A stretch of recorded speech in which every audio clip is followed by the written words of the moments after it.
السلام علیکم ورحمۃ اللہ وبرکاتہ۔ بسم اللہ الرحمن الرحیم۔ سب سے افضل عمل کون سا؟ حضرت ابو ہریرہ رضی اللہ عنہ سے روایت ہے کہ رسول اللہ صلی اللہ علیہ وسلم سے دریافت کیا گیا کہ کون سا عمل سب سے افضل ہے؟ آپ صلی اللہ علیہ وسلم نے فرمایا، اللہ اور اس کے رسول پر ایمان لانا۔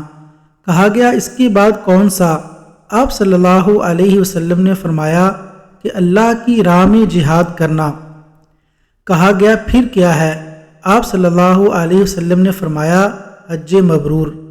حضرت ابو سعید خدری رضی اللہ عنہ نبی اکرم صلی اللہ علیہ وسلم سے نقل کرتے ہیں کہ آپ صلی اللہ علیہ وسلم نے فرمایا، جب جنتی جنت میں اور دوزخی دوزخ میں داخل ہو جائیں گے، اللہ پاک فرمائے گا، جس کے دل میں رائی کے دانے کے برابر بھی ایمان ہو، اس کو بھی دوزخ سے نکال لو۔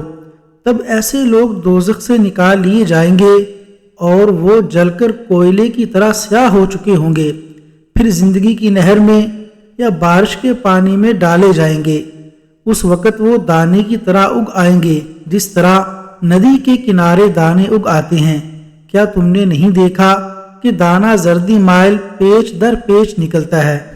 اللہ تبارک و تعالیٰ سے دعا ہے کہ اللہ تعالیٰ ایمان والی زندگی عطا فرمائے اور ایمان کی حالت میں ہی موت آئے۔